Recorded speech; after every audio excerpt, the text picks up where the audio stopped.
सब बोलो सब वक्त bill central government already accept कर दे, तो इसके बारे में क्या बोलना?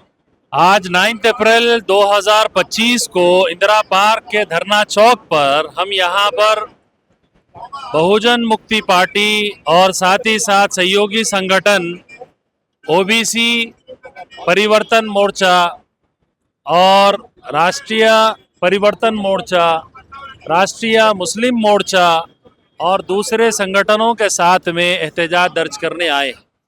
वक्फ अमेंडमेंट बिल जो लोकसभा और राज्यसभा के अंदर में पूरे तरीके से नाफिज करने के लिए किया गया है, ये माइनॉरिटीज़ के साथ में और स्पेशली मुस्लिम कम्युनिटी के साथ में एक बहुत बड़ा धोखा और षड्यंत्र है। वक्फ अमेंडमेंट बिल, ये वक्फ का माना है वो संपत्ति जिसको अच्छे काम और काज और कॉज के लिए वक्फ कर दिया जाता है। वो संपत्ति जो हमारे बुजुर्गों ने, हमारे एंसेस्टर्स ने, हमारे फोर फादर्स ने कौम के लिए और साथ ही साथ समाज के लिए जिसको पूरे तरीके से वक्फ कर दिया था, चैरिटी के तौर पर रख दिया था, उसको पूरे तरीके से आज की मौजूदा हुकूमत और शासक वर्ग हड़पना चाहती है और उसका नाम दे रही है कि हम पसमानदा मुसलमानों की मदद करना चाहते हैं, हम मुसलमान खवातीन की मदद करना चाहते हैं।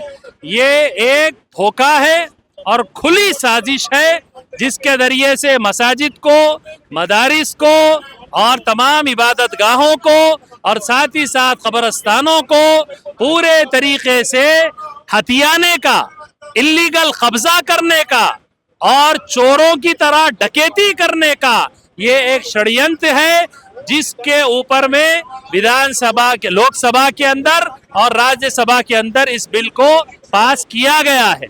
साथ ही साथ वक्फ अमेंडमेंट बिल को हम रिजेक्ट करने की मांग करते हैं और इसके साथ ओबीसी जाति जनगणना की जाए, इसका तमाम मुस्लिम कम्युनिटी सपोर्ट करती है और इस बात का हम ऐलान करते हैं कि भारत के तमाम मुसलमान ओबीसी कास्ट बेस्ड सेंसस किया जाए, हम इसका समर्थन करते हैं। 1931 में ब्रिटिश काल और ब्रिटिश रूल में ओबीसी का सेंसस हुआ, उसके बाद से लेकर आज तक ओबीसी का सेंसस नहीं किया जा रहा है।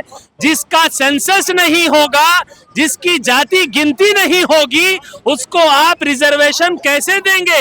ये रिजर्वेशन की बात नहीं थी, रिजर्वेशन के साथ साथ रिप्रेजेंटेशन की बात थी। तो हम रिप्रेजेंटेशन का मुतालबा करते हैं और इसके साथ साथ ईवीएम के जरिए चुनी गई सरकार जो दिल्ली में बैठी हुई है, ईवीएम का घोटाला करके, ईवीएम के अंदर मोनोपोली करके, ईवीएम को हाईजैक करके 100 से ज्यादा लोकसभा की सीटों को पूरी तरीके से मैनिपुलेट किया गया।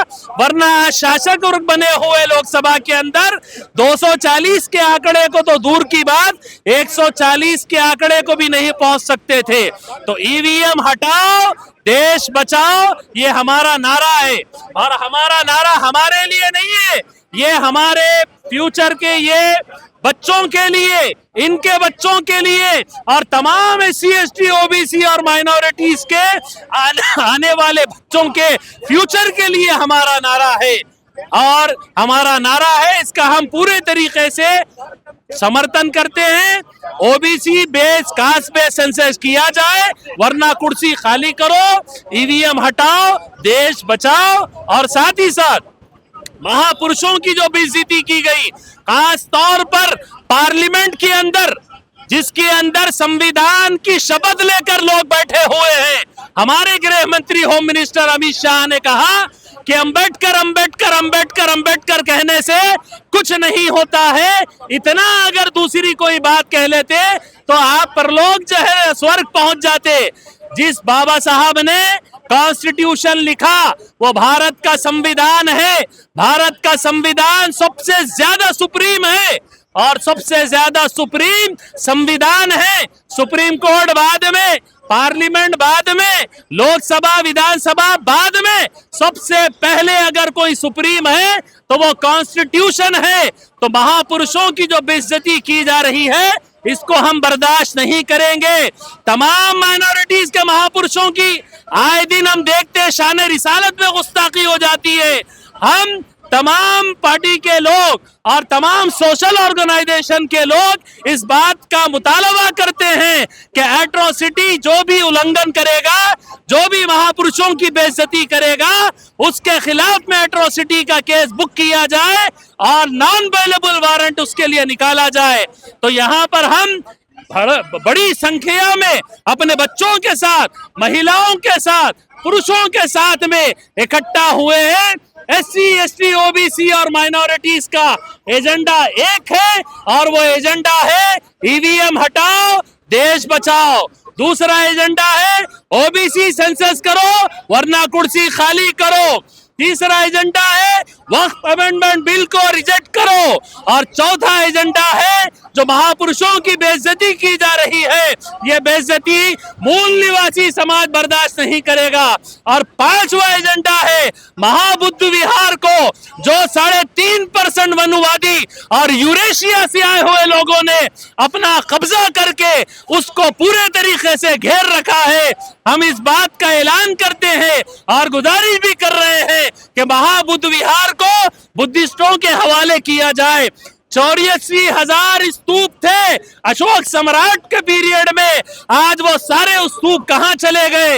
लिहाजा हम तमाम OBC पिछड़ा वर्ग की जानिब से, राष्ट्रीय परिवर्तन मोर्चा की जानिब से, भारत मुक्ति मोर्चा की जानिब से, राष्ट्रीय मुस्लिम मोर्चा की जानिब से इस बात का ऐलान करते हैं कि हमारे ये 5 जो बिल है, हम अपने घर परिवार और बच्चों के साथ इनके फ्यूचर को, तमाम सोसाइटी के फ्यूचर को सेव करने के लिए हम यहाँ पर इकट्ठा और जमा हुए हैं।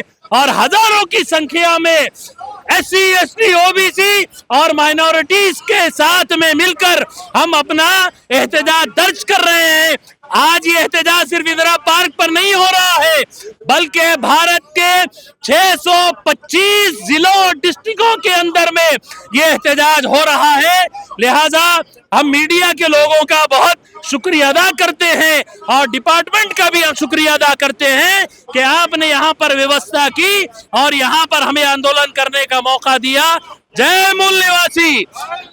EVM ఒక భూములు అదొకటి, వాళ్ళు ఇంకోటి వాళ్ళ మిలియనీర్స్ కి, వాళ్ళ మిత్రులకు, ఇండస్ట్రియలిస్ట్ కి దానం చేసడానికి ఆస్కారం ఉంటది అని చెప్పి, ముఖ్యంగా అంబానీ ఇల్లు బాంబే ఏదో కేసు నడుస్తున్నది చూడండి, అది ఒక హాఫ్ ప్రాపర్టీ, అది రికార్డ్స్ లో ఉన్నదండి. మేము చేస్తే కాదు, గవర్నమెంట్ రికార్డ్స్ లో ఉంది. వాళ్ళు ఉన్నదాన్నే క్లెయిమ్ చేస్తుంది.